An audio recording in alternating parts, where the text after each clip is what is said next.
Student, कैसे हो बेटा। तो देखिएगा, NTA TPC NEET organic chemistry solution series को आगे बढ़ाते हुए आज के इस वीडियो लेक्चर में हम पेपर नंबर 97 के बारे में डिस्कस करेंगे। आप वीडियो को लास्ट तक जरूर देखिएगा बेटा। आपने लास्ट वीडियो भी देखा होगा, मतलब प्रीवियस वीडियो भी आपने वहाँ देखा होगा कि मैंने हर क्वेश्चन को पूरे कॉन्सेप्ट के साथ एक्सप्लेन किया है। तो यहाँ पर भी हम हर क्वेश्चन को पूरे कॉन्सेप्ट के साथ एक्सप्लेन करेंगे। आप ये न सोचिए कि सर हमें केवल आंसर पता चल जाए, नहीं, आंसर के साथ साथ क्वेश्चन का पूरा कॉन्सेप्ट भी पता होना चाहिए और क्वेश्चन को किस तरह से सोल्व करते हैं वो भी हमें पता होना चाहिए। तो देखिएगा, इस पेपर का सबसे पहला क्वेश्चन है question number 11। Paracresol react with chloroform in alkaline medium to give the compound A. Paracresol, cresol का मतलब होता है क्या, वो देखो आप, फिनोल है और फिनोल के साथ जब मिथाइल ग्रुप लगता है तो उसको क्रिसोल बोलते हैं। और कौन सा बनाना है, पैराक्रिसोल, मतलब पैरा पर मिथाइल जोड़ दो, ये बन गया पैराक्रिसोल। अब आप देखो बेटा OH और ये, तो इसका होता है प्लस M और इसका होता है बेटा प्लस I।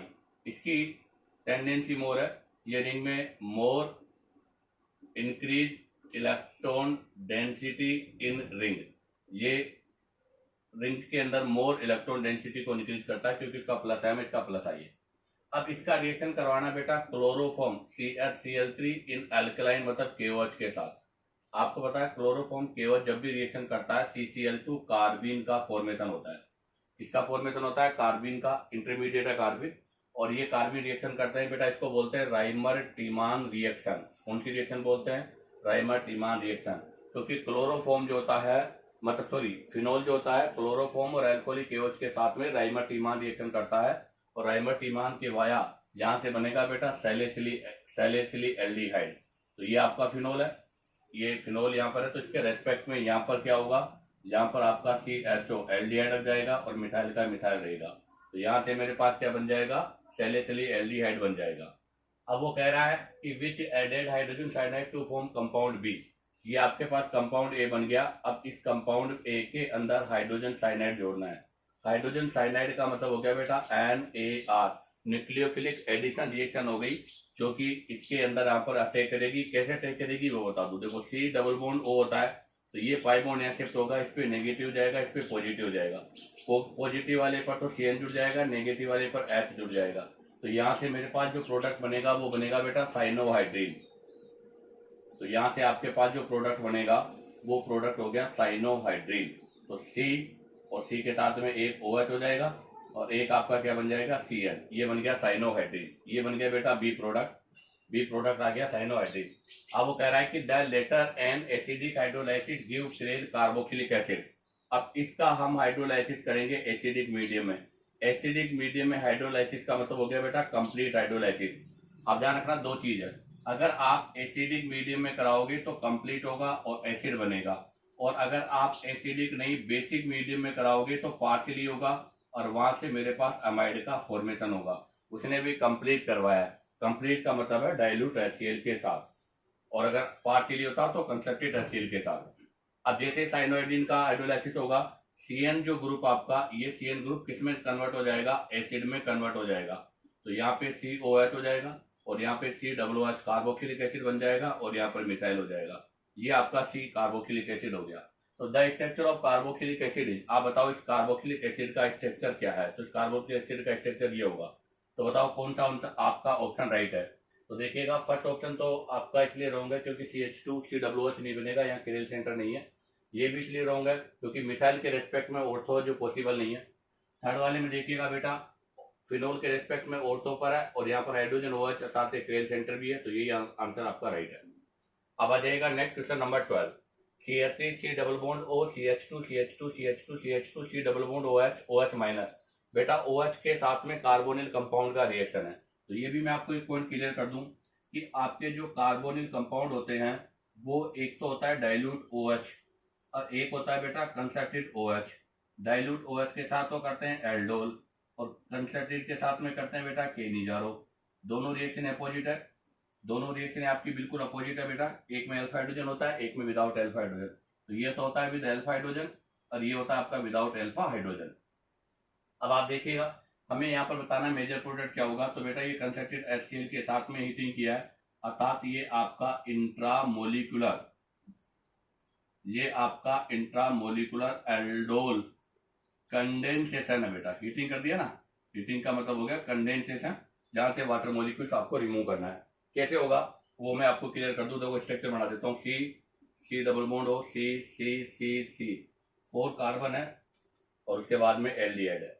अब आप देखो यहाँ पर एल्डिहाइड भी है और कीटोन भी है। ये एल्डिहाइड है और ये कीटोन है।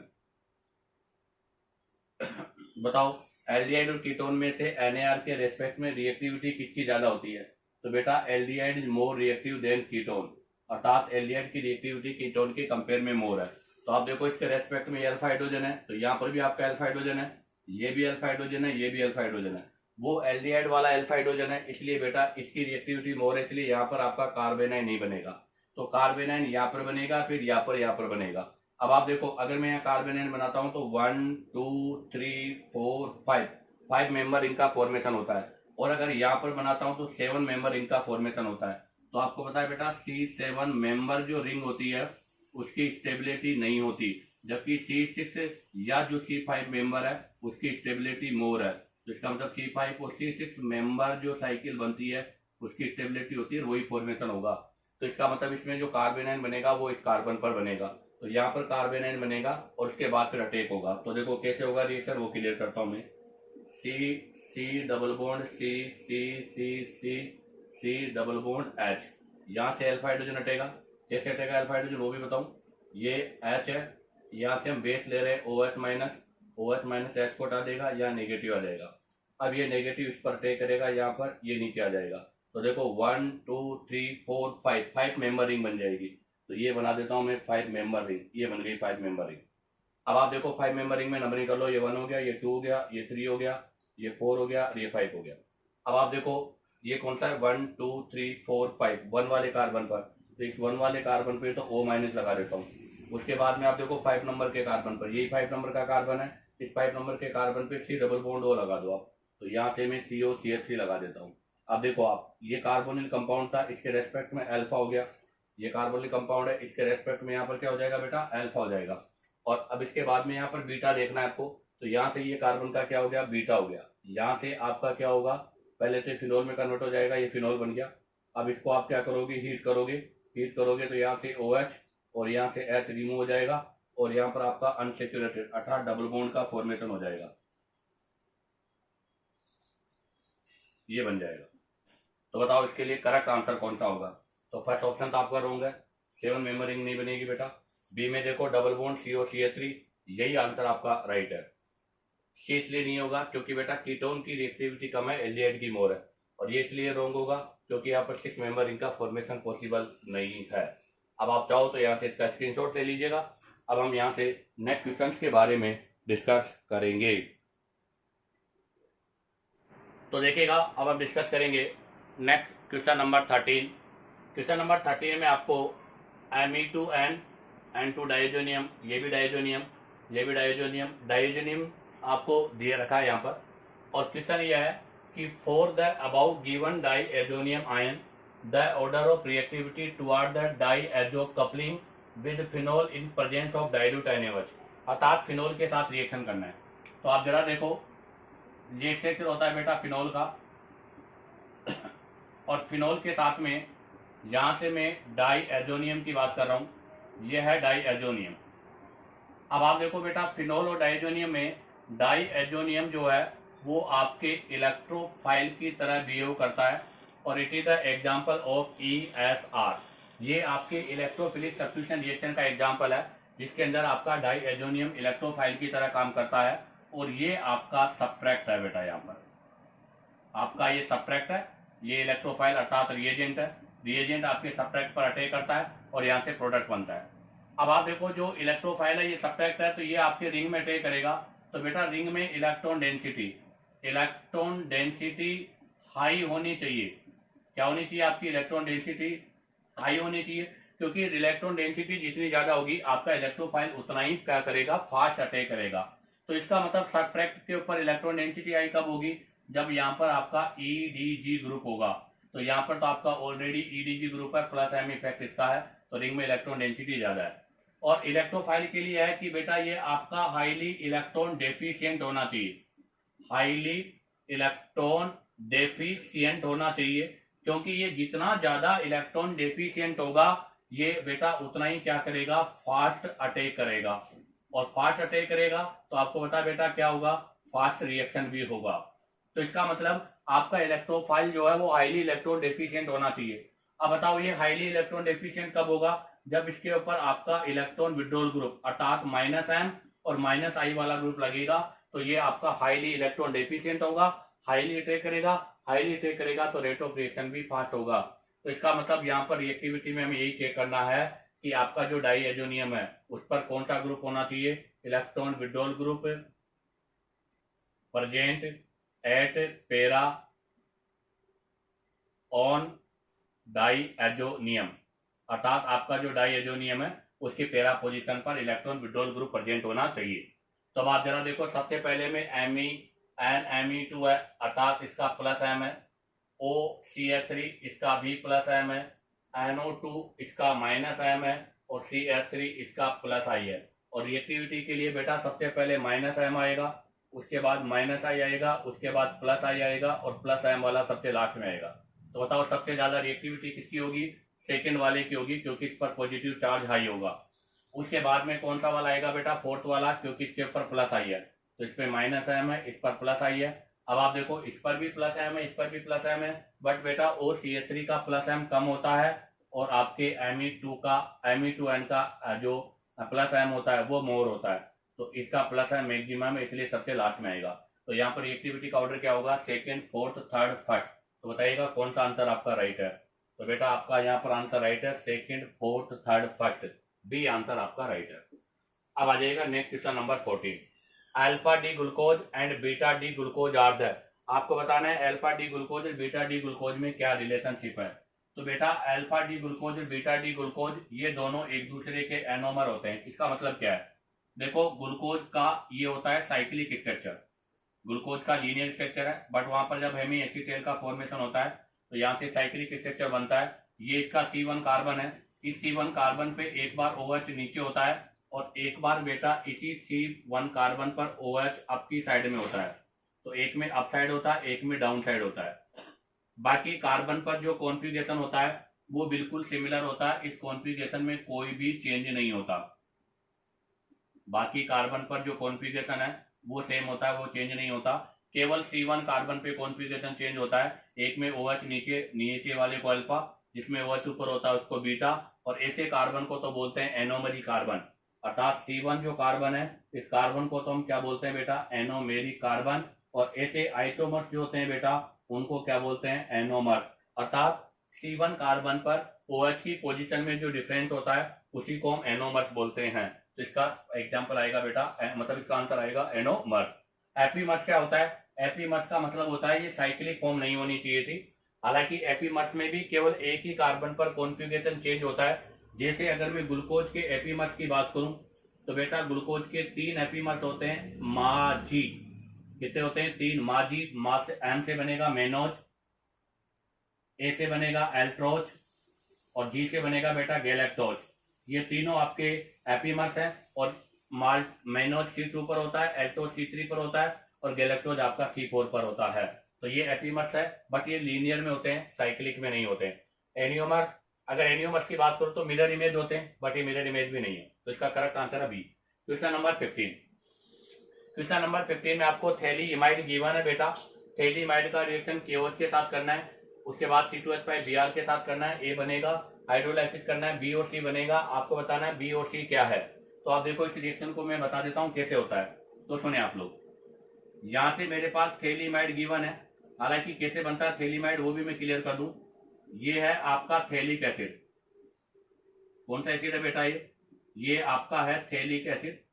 और थैलिक एसिड को हम 2 मोल अमोनिया के साथ जब रिएक्शन करते हैं तो पहले ये अमाइड में चेंज होता है। इसमें चेंज होता है बेटा, ये अमाइड में चेंज हो जाता है।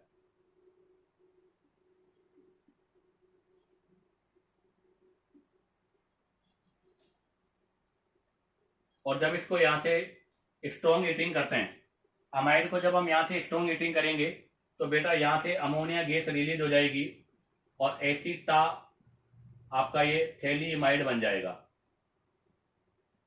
ये बन गया। ये थैलेमाइड हो गया और ये बन गया आपका थैलीइमाइड। तो पहले थैलिक एसिड था, थैलीइमाइड था, अब बन गया आपका थैलीइमाइड। तो थैलीइमाइड का फॉर्मेशन ऐसे होता है। अब आप देखो ये जो थैलीइमाइड बना है इस पर KOH का रिएक्शन करवाना है।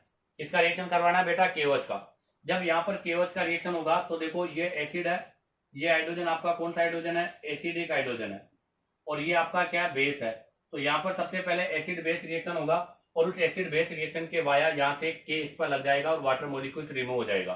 तो बताओ क्या बनेगा। तो यहाँ से क्या प्रोडक्ट बनेगा वो मैं क्लियर कर दूं। तो देखो मैं यही बना देता हूँ बेटा, स्पेस नहीं है। तो यहाँ क्या बन जाएगा, इसको ऐसे लिख देता हूँ CO और यहाँ पर आपका लग जाएगा NK प्लस माइनस, अर्थात पोटेशियम थैलीमाइड बन जाएगा। क्या बन जाएगा, पोटेशियम थैलीमाइड बन जाएगा। और पोटेशियम थैलीमाइड ये न्यूक्लियोफाइल की तरह काम करेगा। अब इसका रिएक्शन होगा बेटा C2H5Br पर, ये होगा आपका SN2 reaction, nucleophilic substitution reaction है, SN2 रिएक्शन है, जहां से आपका KBr हट जाएगा और C2H5 इस पे जुड़ जाएगा। तो बताओ नेक्स्ट क्या बनेगा, चलो वो भी मैं यहाँ बता देता हूँ। नेक्स्ट मेरे पास यहाँ से ये बनेगा CO, ये बनेगा CO, N और N पे लग जाएगा बेटा C2CH3, अर्थात ये बन जाएगा आपके पास N इथाइल थैलीइमाइड बन जाएगा। क्या बन जाएगा, थैलीइमाइड बन जाएगा। तो यहां से बन गया मेरे पास N इथाइल थैलीइमाइड। कौन सा रिएक्शन है, SN2 रिएक्शन है, न्यूक्लियोफिलिक सब्स्टिट्यूशन, और वो भी कौन सा, SN2। इसलिए ध्यान रखना ये आपका हैलाइड ओनली हमेशा 1 डिग्री एल्किल हैलाइड होना चाहिए। यहाँ पर हम 2 डिग्री 3 डिग्री हैलाइड नहीं ले सकते और यहाँ पर हम बेटा हेलो एरिन्स भी नहीं ले सकते, अर्थात यहाँ पर हेलो एरिन्स भी नहीं चलेगा, ओनली 1 डिग्री एल्किल हैलाइड चलेगा, क्योंकि हेलो एरिन्स एनएसआर नहीं करते इसलिए उसकी पॉसिबिलिटी नहीं है। और इसके बाद में अब इसका यहाँ से मैं क्या करूंगा, हाइड्रोलाइसिस करूंगा। तो बेटा इसका जैसे हाइड्रोलाइसिस होगा ये बॉन्ड यहाँ से ब्रेक हो जाएगा, तो ये तो वापस आपके थैलिक एसिड में कन्वर्ट हो जाएगा। किस में कन्वर्ट हो जाएगा, ये तो आपके वापस थैलिक एसिड में कन्वर्ट हो जाएगा। और ये जो बचा हुआ पार्ट है CH3 CH2 और N का, तो ये जो CH3 CH2 N का जो पार्ट है ये आपके CH3 CH2 NH2 अर्थात अमाइन में कन्वर्ट हो जाएगा। किसमें कन्वर्ट हो जाएगा बेटा, अमाइन में। तो यहाँ पर हमारे पास प्रोडक्ट क्या बनेगा, एक प्रोडक्ट तो बनेगा बेटा इथाइल इमाइन का और एक बनेगा आपका थैलिक एसिड। इस रिएक्शन का क्या नाम है, तो इस रिएक्शन को बोलते हैं बेटा GBR, ग्रेबिल थैलेमाइड सिंथेसिस रिएक्शन बोलते हैं बेटा हम। और ये ओनली 1 डिग्री एलिफेटिक अमाइन के प्रिपरेशन का मेथड है, अर्थात इससे ओनली 1 डिग्री एलिफेटिक अमाइन का फॉर्मेशन होता है, जहां से हम एरोमेटिक अमाइन का फॉर्मेशन नहीं कर सकते। क्यों नहीं कर सकते, क्योंकि SN2 का पार्ट है और hello arenes SN2 reaction show नहीं करता। तो ध्यान रखना ग्रेबिल थैलेमाइड सिंथेसिस रिएक्शन से ओनली 1 डिग्री अमाइन का फॉर्मेशन होगा, वो भी आपका एलिफेटिक होगा, एरोमेटिक नहीं होगा, क्योंकि ये आपका SN2 रिएक्शन है। SN2 केवल 1 डिग्री एलाइड में होता है, हेलो एरिन्स में नहीं होता। तो बताओ इस क्वेश्चन का लास्ट आंसर क्या होगा, एक तो बनेगा आपका क्या N इथाइल अमाइन अर्थात इथाइल अमाइन बनेगा और एक आपका क्या बनेगा बेटा थैलिक एसिड। तो बताओ करेक्ट आंसर कौन सा होगा, तो बेटा इसका करेक्ट आंसर बी है, थैलिक एसिड और इथाइल अमाइन। अब आप चाहो तो यहाँ से इसका स्क्रीनशॉट ले लीजिएगा। अब हम यहाँ से नेक्स्ट क्वेश्चन के बारे में डिस्कस करेंगे। तो देखिएगा अब हम डिस्कस करेंगे बेटा next question, question number 16, which one of the following aryl halide get hydrolyse most easily under alkaline condition, अर्थात इन अराइल हैलाइड का आपको हाइड्रोलाइसिस करना है। तो ध्यान दें मैं आपको क्लियर कर दूं, ये अराइल हैलाइड है और इसका हाइड्रोलाइसिस करना है कोई भी आपका अल्कलाइन मीडियम के साथ। ये न्यूक्लियोफाइल है, कौन सा रिएक्शन होता है ये आपका होता है बेटा एरोमेटिक SN2, अर्थात एरोमेटिक SN2 बाइमोलिकुलर रिएक्शन है। कैसे होगा रिएक्शन वो भी आपको क्लियर कर दूं। ये पाई बॉन्ड है बेटा, ये पाई बॉन्ड आपका यहाँ शिफ्ट हो जाएगा, इस पर पॉजिटिव हो जाएगा, तो यहाँ पर आपका ये न्यूक्लियोफाइल अटैक करेगा। तो XOH और यहाँ से रिंग बनेगी और आप रिंग में देखो आप यहाँ माइनस आ जाएगा, पाई पाई, अर्थात यहाँ पर आपका इंटरमीडिएट कार्बेनाइन है और जो इंटरमीडिएट कार्बेनाइन बन रहा है वो भी आपका स्टेबल बाय रेजोनेंस है, अर्थात वो रेजोनेंस स्टेबलाइज हो रहा है। देख लीजिएगा नेगेटिव सिग्मा पाई, फिर पाई सिग्मा पाई पाई के साथ, अर्थात ये आपका इंटरमीडिएट बना है वो रेजोनेंस स्टेबलाइज है। फर्स्ट स्टेप है ये आपका स्लो और आरडीएस स्टेप भी है बेटा। सेकेंड स्टेप में यहाँ से लीविंग ग्रुप हट जाएगा और ये नेगेटिव वापस शिफ्ट हो जाएगा, तो यहाँ से आपके पास हाइड्रोलाइसिस के वाया फिनोल का फॉर्मेशन हो जाता है। और ये स्टेप आपका सेकेंड स्टेप है, फास्ट है, जो रेट डिटरमाइन का पार्ट नहीं है। इसका मतलब इंटरमीडिएट कार्बेनाइन है, तो हम यहाँ पर स्टेबिलिटी ऑफ कार्बेनाइन चेक करेंगे। तो reactivity of hydrolysis is directly proportional to stability of carbanion. और बेटा कार्बेनाइन की stability -m -i indirectly proportional to +m और +i, ये ऑर्डर होता है। अर्थात सबसे पहले -m आएगा, फिर -i आएगा, उसके बाद +i आएगा और सबके लास्ट में +m होगा। तो कहने का मतलब अगर इलेक्ट्रॉन विड्रॉल ग्रुप प्रेजेंट होगा तो रिंग के अंदर क्या होगा, मोर स्टेबल आपका कार्बेनाइन होगा। और अगर मोर स्टेबल कार्बेनाइन होगा तो रेट ऑफ रिएक्शन भी फास्ट होगा। तो इलेक्ट्रॉन विड्रॉल ग्रुप देखना है। तो देखो आप, इसके साथ कोई भी ग्रुप नहीं है, यहाँ पर Cl है, एक Cl का दूसरे Cl पे माइनस लगेगा, या NO2 है इसका -m लगेगा, या OCH3 है इसका +m लगेगा। तो इसका मतलब सबसे फास्ट रिएक्टिविटी किसकी होगी बेटा, C की। अर्थात यहाँ पर अगर मैं रिएक्टिविटी ऑर्डर की बात करूँ तो ये आपका हेलोजन ग्रुप है, इसमें रिएक्टिविटी उसकी ज्यादा होगी जिस पर पैरा पर EWG लगा हुआ है। उसके बाद में आपका सिंपल हेलोजन वाला आएगा, हेलो एरिन्स वाला, और उसके बाद में वो हेलो एरिन्स आएगा जिस पर आपका EDG ग्रुप लगा हुआ है, अर्थात +i और +m वाला, और यहाँ पर आपका -i और -m वाला। तो इसका करेक्ट आंसर होगा बेटा C। अगर मैं इसमें रिएक्टिविटी ऑर्डर की बात करूं, अगर मैं इस क्वेश्चन में रिएक्टिविटी ऑर्डर की बात करूं तो बेटा रिएक्टिविटी ऑर्डर में सबसे पहले आपका कौन सा आएगा, C, क्योंकि इस पर -m है। उसके बाद में कौन सा आएगा बेटा, B, क्योंकि -m है, इस पर -i है। उसके बाद में कौन सा आएगा बेटा, A, उस पर कोई भी ग्रुप नहीं है। और सबके लास्ट में कौन सा आएगा, D, क्योंकि इस पर +m है। तो करेक्ट आंसर है C। अब आ जाएगा next question number 17। During the mix acid nitration of benzoic acid with concentrated HNO3 we have like H. अर्थात आपको बेंजीन का नाइट्रेशन करना है, उसमें बताना है HNO3 क्या काम करता है। तो देखो बेटा ये बेंजीन है, इस बेंजीन का रिएक्शन हम करते हैं concerted HNO3 in presence of concerted H2SO4 के साथ। तो यहाँ से इन दोनों से NO2+ ये बनता है नाइट्रोनियमाइड जो इलेक्ट्रोफाइल है, और यहाँ से नाइट्रोबेंजीन का फॉर्मेशन होता है। आपको बताना है कि इस रिएक्शन में कंसर्टेड HNO3 किसका काम करता है। तो बेटा ये आपके ब्रोंस्टेट बेस होता है और कंसर्टेड में ये आपका ब्रोंस्टेट एसिड होता है। कैसे होता है अब उसको मैं एक्सप्लेन कर देता हूँ। तो देखो आप, नाइट्रिक एसिड का स्ट्रक्चर होता है बेटा ये HNO3 जो है आपका, तो ये HNO3 का स्ट्रक्चर है। इसका रिएक्शन करेंगे हम H2SO4 के साथ, ये आपका H2SO4 है। और अगर एसिडिक स्ट्रेंथ की बात करें तो बेटा H2SO4 का एसिडिक स्ट्रेंथ HNO3 से ज्यादा होता है। तो यहाँ से ये अपना इसको क्या करेगा, प्रोटॉन प्रोवाइड करेगा। तो जहाँ देखो यहाँ पर लोन पेयर है, तो ये इसके लोन पेयर को अपना प्रोटॉन प्रोवाइड करेगा। जैसे ये लोन पेयर को प्रोटॉन प्रोवाइड करेगा बेटा, यहाँ पर क्या बन जाएगा, प्रोटोनेटेड अल्कोहल बन जाएगा, मतलब प्रोटोनेटेड पार्ट बन जाएगा। तो ये प्रोटोनेटेड हो गया, और ये वाला जो पोर्शन आपका वो आपका SO3H- में कन्वर्ट हो जाएगा। अब आप देखो ऑक्सीजन पे पॉजिटिव अनस्टेबल है, तो ये पाई बॉन्ड यहाँ से रिमूव हो जाएगा, मतलब ये बॉन्ड यहाँ से रिमूव हो जाएगा, और रिमूव होते ही ये तो बन जाएगा NO2+, साथ में क्या वाटर रिलीज हो गया, और साथ में आपका क्या हो गया बेटा, SO3H- हो गया। अब ये रिएक्शन में इलेक्ट्रोफाइल का काम करेगा, और ये इस रिएक्शन में न्यूक्लियोफाइल का काम करेगा। अब आप देखो ये क्या कर रहा है, प्रोटॉन डोनर है, तो इसको तो हम बोलेंगे H+ आयन डोनर या प्रोटॉन डोनर। अब बताओ जो प्रोटॉन डोनर या आपका H+ आयन डोनर होता है उसको क्या बोलते हैं, एसिड।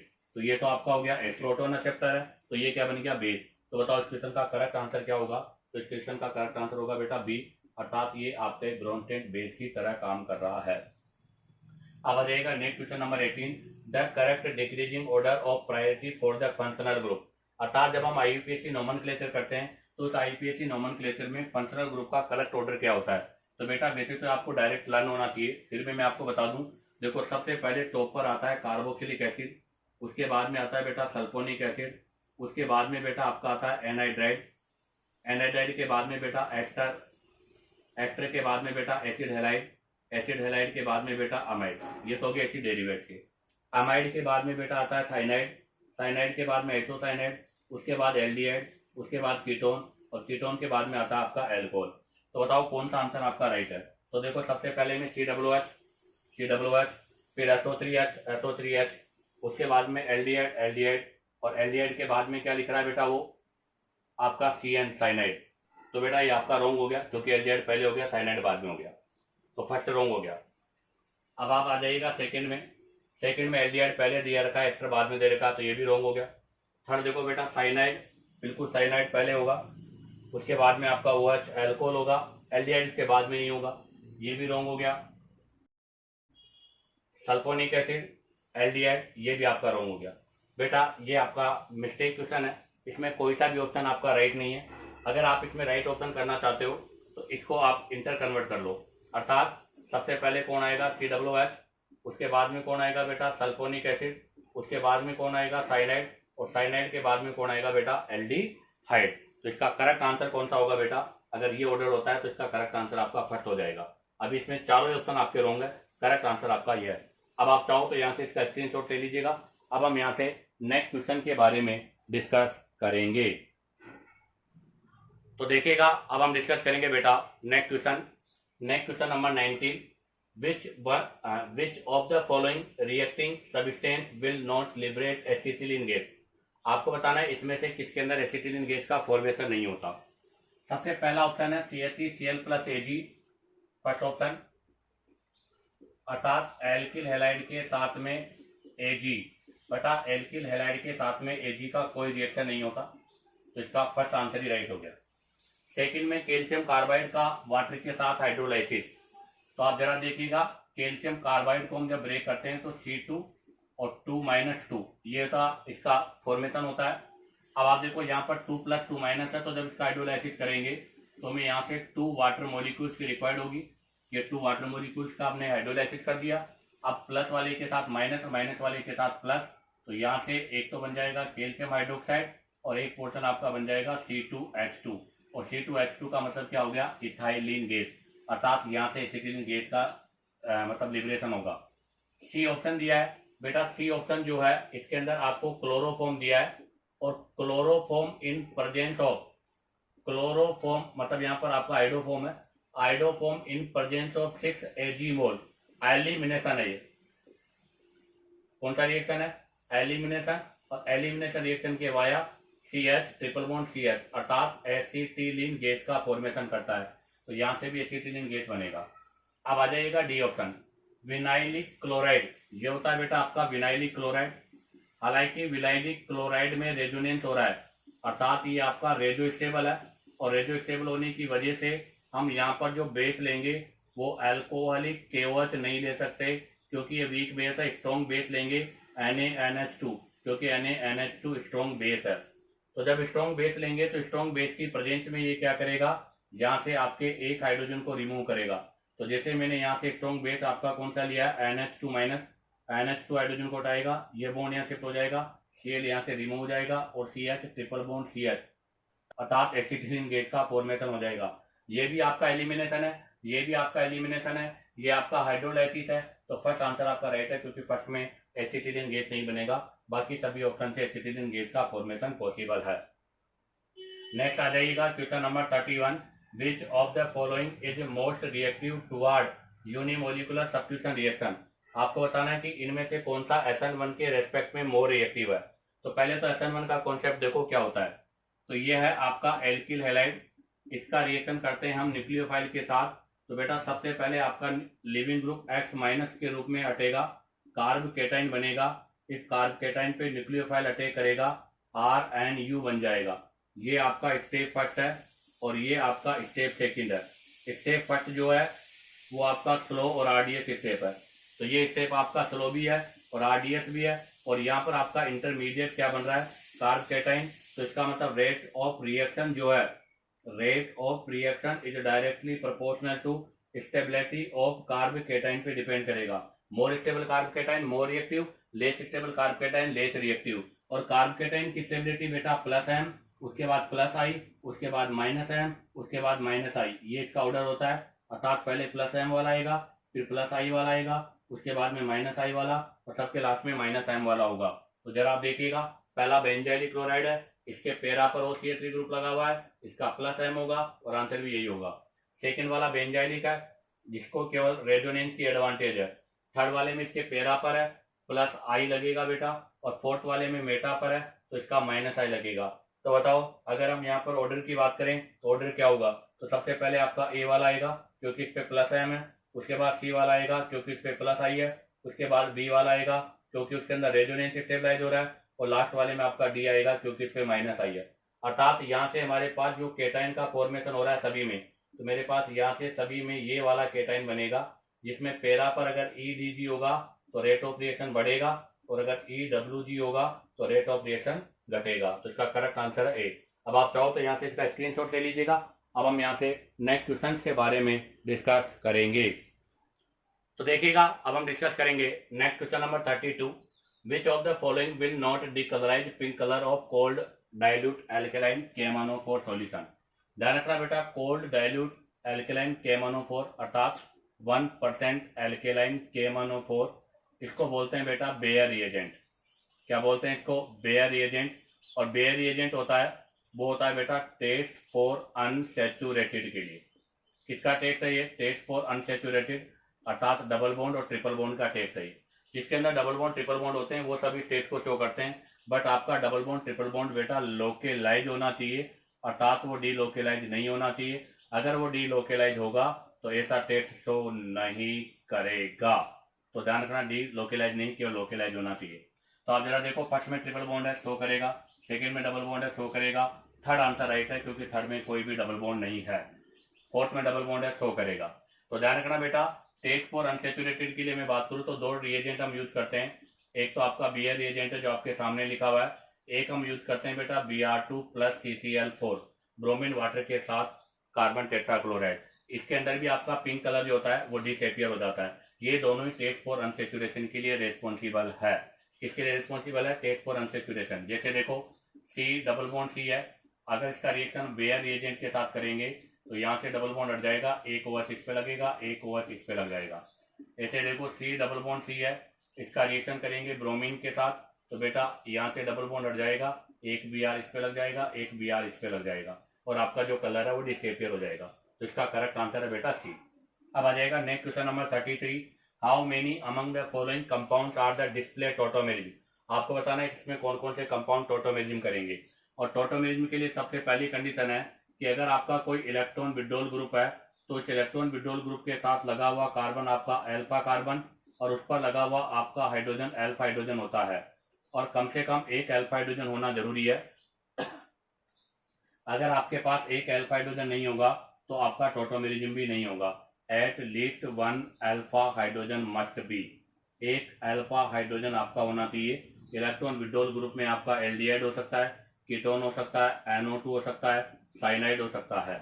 और दूसरी बात, अगर मान लो नो अल्फा हाइड्रोजन, अगर मान लो अल्फा हाइड्रोजन नहीं है तो ऐसी सिस्टम पर आपका जो सिस्टम है वो कॉन्जुगेशन में होना चाहिए। जैसे C डबल बॉन्ड OH, ये मैंने ले लिया। और एक और बात बता दूं कि ये कार्बन आपका केवल sp3 होना चाहिए। अब देखो इसके रेस्पेक्ट में ये कार्बन आपका अल्फा कार्बन है जो कि sp2 है, इस पर कोई हाइड्रोजन आपका अल्फा हाइड्रोजन नहीं होगा। बट आप देखो ये सिस्टम आपका कॉन्जुगेशन है और यहाँ पर ये हाइड्रोजन है। अगर ये हाइड्रोजन कॉन्जुगेशन के साथ में है तो ये भी टोटोमेरिज्म में इंक्लूड हो सकता है। तो बताओ इसका करेक्ट आंसर क्या होगा। तो देखो फर्स्ट में यहाँ पर ये हाइड्रोजन आपका जो है वो sp2 का पार्ट है, अल्फा हाइड्रोजन तो नहीं है। बट आप देखो ये वाले जो हाइड्रोजन है वो कॉन्जुगेशन में है, पाई सिग्मा उसके बाद हाइड्रोजन, तो इसका मतलब इसके अंदर टोटोमेरिज्म हो जाएगा। सिमिलर इसी के अंदर भी यही है कि ये H वहां जाएगा, इसमें भी टोटोमेरिज्म होगा। आप देखो बेटा इसके रेस्पेक्ट में ये भी अल्फा कार्बन है, जहाँ पर नो अल्फा हाइड्रोजन, कोई अल्फा हाइड्रोजन नहीं है, इसलिए यहाँ टोटोमेरिज्म नहीं होगा। इसमें देखो बेटा यहाँ पर भी हाइड्रोजन है बट वो sp2 का पार्ट है, टोटोमेरिज्म में इंक्लूड नहीं होगा।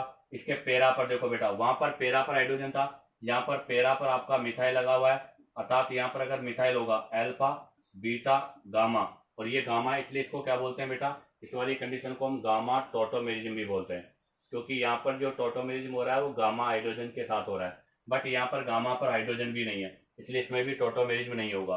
तो केवल फर्स्ट और सेकंड में टोटोमेरिज्म होगा। तो बताओ इसका करेक्ट आंसर क्या होगा बेटा, 2। अब आ जाएगा next question number 34। Which one of the following does not act as a food preservative. आपको बताना है कि इनमें से कौन सा फूड प्रिजर्वेटिव के रूप में यूज नहीं होता, अर्थात जिसको हम खाने के पदार्थ में नहीं मिलाते ताकि वो लंबे समय तक सुरक्षित न रहे। तो देखो बेटा, टेबल सॉल्ट का मतलब हो गया नमक। नमक को तो हम जनरली बेटा प्रिजर्वेटिव के रूप में यूज करते हैं।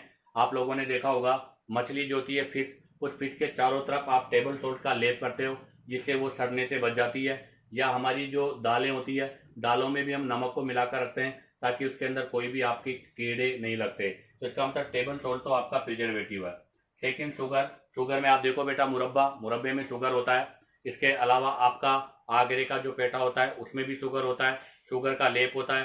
पेठा जो होता है उस पर भी शुगर का लेप होता है, तो ये भी प्रिजर्वेटिव का काम करता है। वेजिटेबल ऑयल, बेटा वेजिटेबल ऑयल भी प्रिजर्वेटिव है। आप देखो जितने भी आपके पिकल्स हैं, अचार्स हैं, वो सारे अचार्स में क्या होता है, वेजिटेबल ऑयल होता है। बट इसका करेक्ट आंसर होगा ब्लू विट्रोल। ब्लू विट्रोल का मतलब हो गया कॉपर सल्फेट। और बेटा कॉपर सल्फेट को हम, ताकि प्रिजर्वेटिव तो है बट फूड प्रिजर्वेटिव में यूज नहीं करते, क्योंकि ये पॉइजनस इन नेचर होता है, अर्थात इसकी नेचर पॉइजनस वाली होती है, ये जहरीला होता है। और जहरीला होने की वजह से इसको हम फूड प्रिजर्वेटिव के रूप में यूज नहीं करते। तो इसका करेक्ट आंसर होगा सी। इसी के साथ आपका ये NTA TPC NEET organic chemistry solution paper number 97 complete होता है। उम्मीद करता हूँ कि आपको वीडियो पसंद आया होगा। अगर आपको वीडियो पसंद आया हो तो बेटा वीडियो को लाइक, सब्सक्राइब और शेयर करो, ताकि आप लोगों के पास न्यू नोटिफिकेशन आता रहे।